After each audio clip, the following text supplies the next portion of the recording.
Hey everyone, welcome back to my channel. I hope you're all doing really well. Today's video is a disappointing beauty product.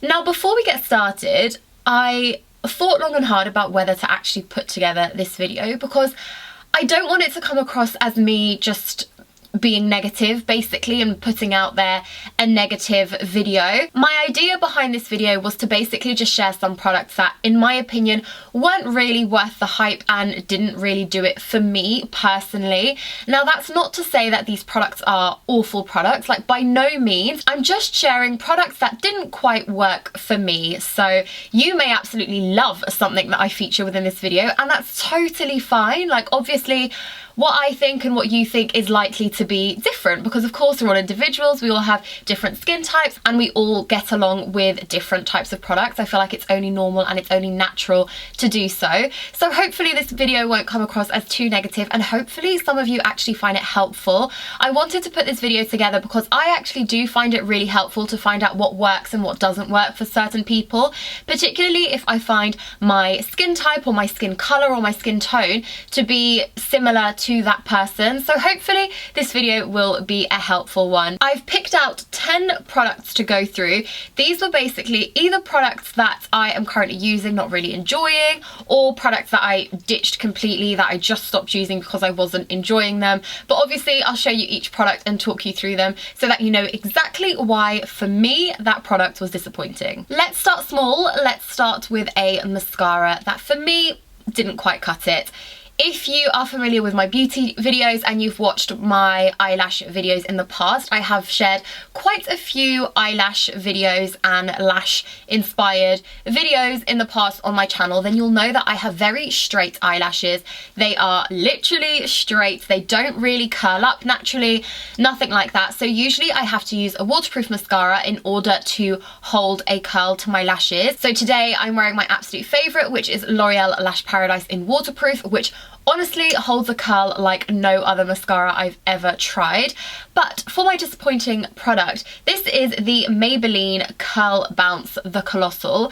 There was so much hype around this mascara, like crazy amount of hype for mascara. I received this in a PR send out as well, so this was sent to me, and the idea behind this mascara is that you don't need to curl your lashes. You can literally apply this straight onto lashes, not curled, nothing, and this will magically transform them into holding a curl.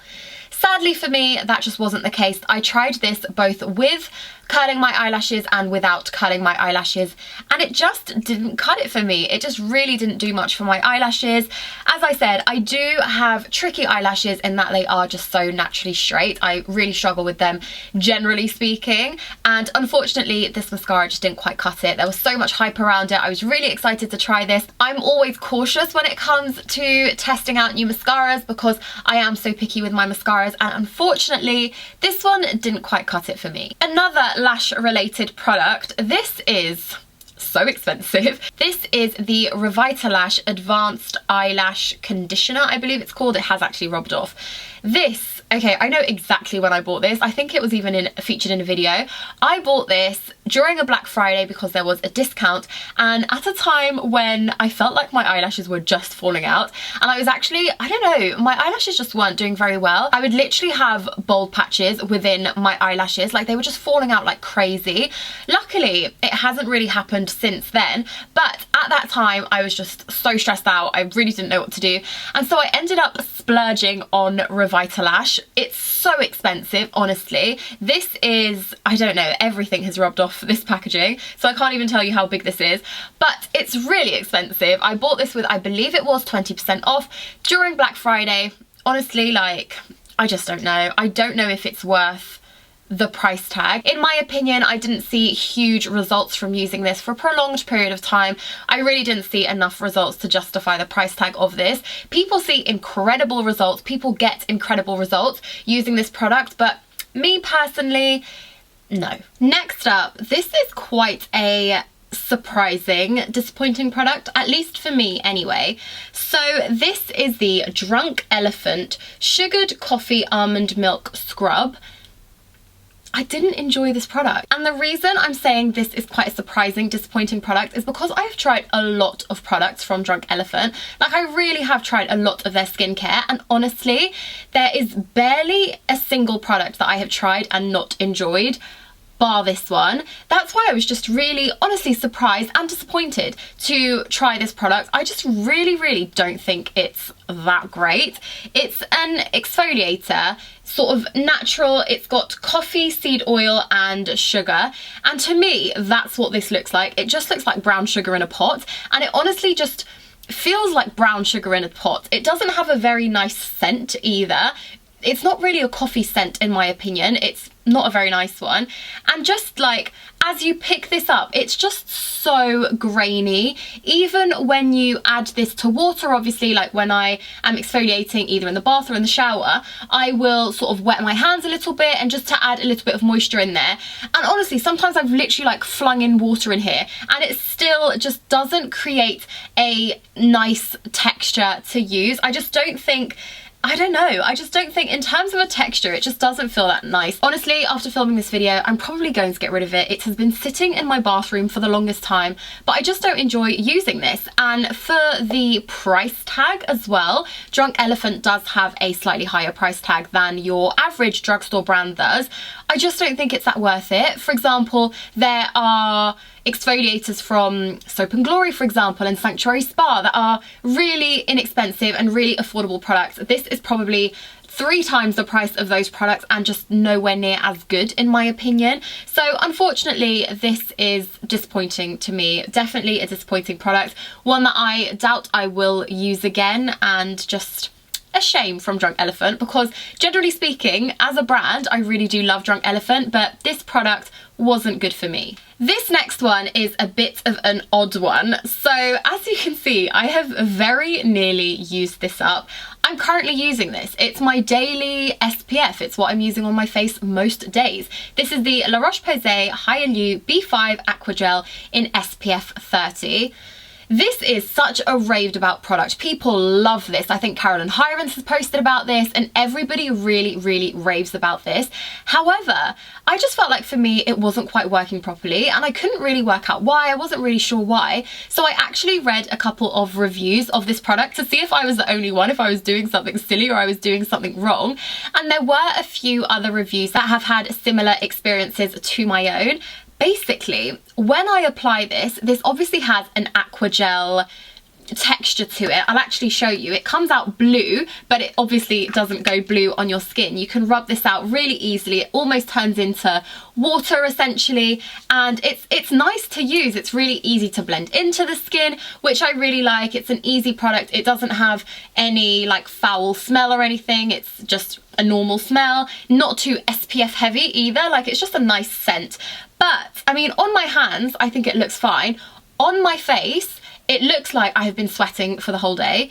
I don't know what it is about this. A lot of people who have used and reviewed this product have said that it gives them a really nice, natural looking, glowy skin, which is what you like to see in the summer. I usually like that in the summer as well. However, on me, this just gives me sweaty face look. Honestly, sweaty face look. I can't describe it in any other way. Anytime I use this product, my boyfriend will look at me and be like, what's on your face? Like, your face is so, he'll be like, your face looks so sweaty. And it's always when I've just applied this SPF. So I don't know what it is about this product. It just doesn't sit very well on my face. It's like it doesn't soak in properly into my skin. So it almost ends up being a layer of water over my skin. And I end up just looking sweaty rather than glowy, which is not the vibe I want in the summer. So these days I only use this under makeup because I find it works really nice under my makeup. It almost gives me like a boosted glow under makeup. However, on days like no makeup days, if I'm wearing this, I powder my face afterwards, which I feel like is such a shame. Like, imagine putting on SPF and then powdering your face. It's so weird, but something about it. I am still going to finish it nonetheless, and I have enjoyed using this. Like, It's a real shame that it's just not worked for me, because I like everything about this product apart from the fact that it literally leaves me with a sweaty looking face after I use it. That's not the vibe I'm going for this summer. Probably not the vibe I'll be going for any summer, but it's a real shame, to be honest, because people love this. I really wanted to love this, but sadly it didn't quite work for me. Onto a moisturizer that also didn't quite work for me. This is yet another absolute cult favorite. This is the Origins Ginseng Oil-Free Energy Boosting Gel Moisturizer. The Ginseng range by Origins is probably one of their most popular best-selling collections. They really have a huge range and lots of products, and this product in particular, which is the Ginseng Moisturizer, is a classic and a real firm favorite. However, for me, I didn't enjoy it. This is an empties. I did actually take it out of my empties basket to share with you today. But despite using this up, I didn't love it. I would definitely not repurchase, and I don't think I'd use this again, even if I had another. I think I'd be more likely to pass this on rather than try it again, to be honest with you, because I really persisted with this. Like, I finished it. It just wasn't good for me.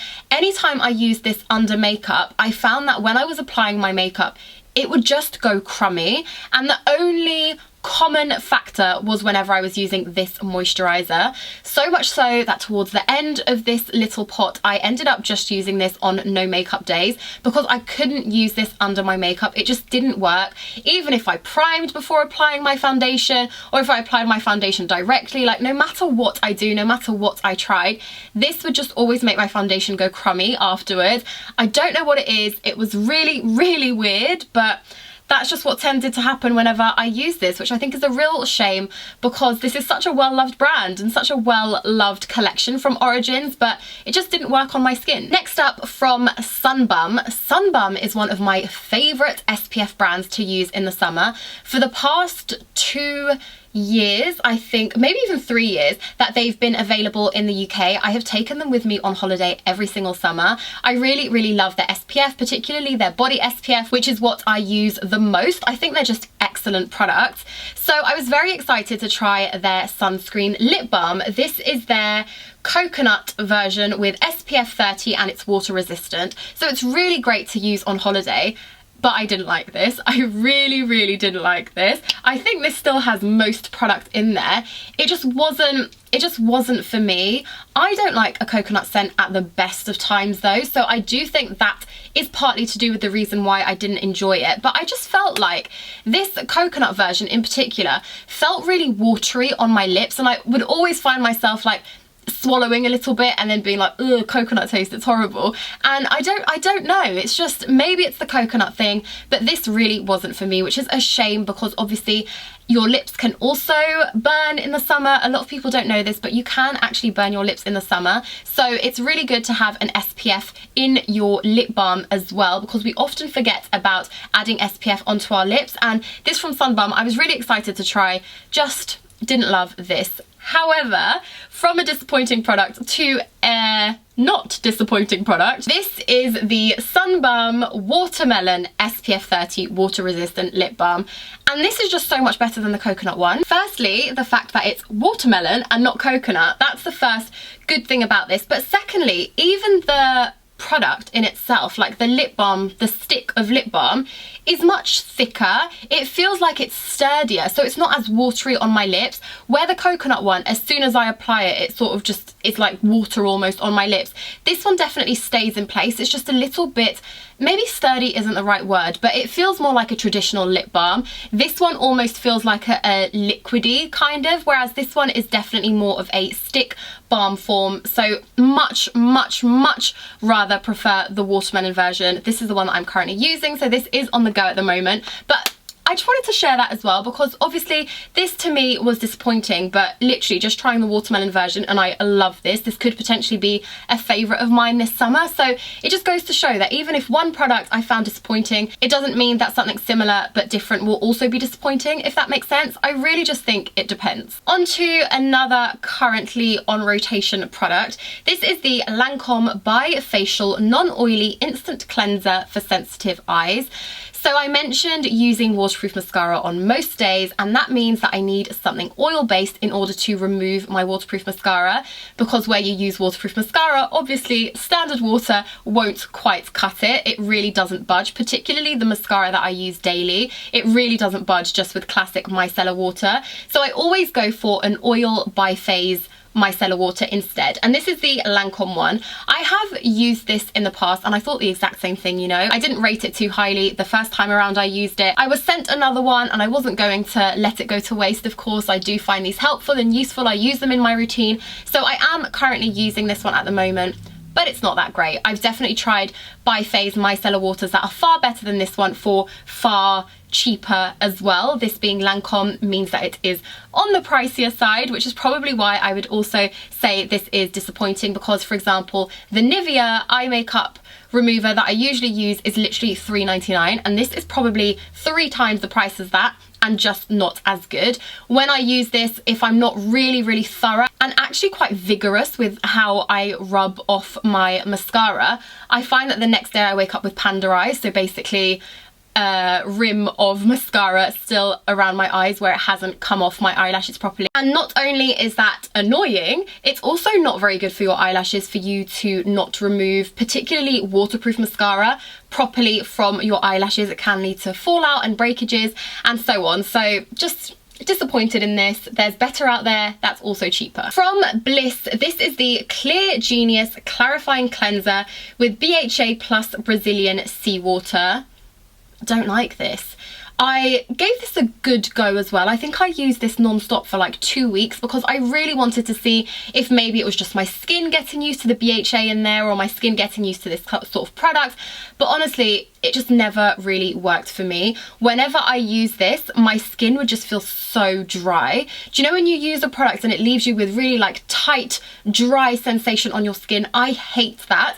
Whenever that happens on my skin, oh, I just literally need to like pile on the moisturizer. I really don't like it when my face feels tight and dry. And whenever I use this, that was how my face felt after using it. I used this as my second cleanse as well. So I would go in with a balm cleanser, melting away all of my makeup, and then go in with this. And by the time I was done with my cleansing routine, my face just felt so tight and just not nice. I don't like that sensation. Like, I really don't like that sensation. I feel like it could be down to the BHAs in there. Like, maybe they're just a bit too much. Maybe I shouldn't have used this as regularly as I did.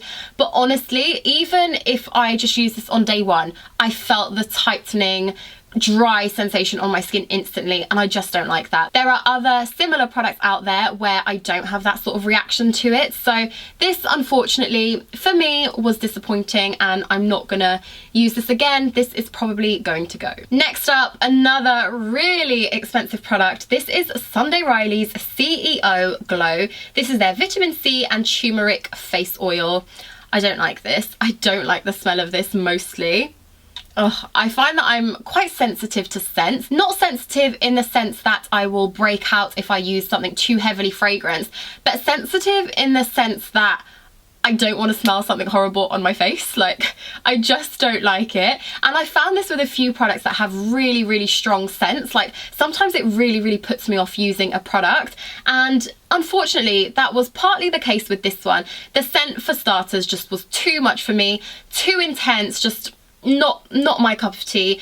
And secondly, I just don't think this did anything for me. So I do actually struggle with vitamin C in general. Usually when it comes to vitamin C products, I find that my skin sometimes doesn't react too well to vitamin C, and I have read that sometimes too much vitamin C can actually do more harm than good, and it's just a product that I use quite sparingly within my routine. And I think this product, with it being the vitamin C, having this scent, like really strong turmeric scent, I can only assume, just made it not nice for me to use. You can see that I did try with this. I have used it up to here, so I have used maybe a third of this product, and I just couldn't get around to loving it.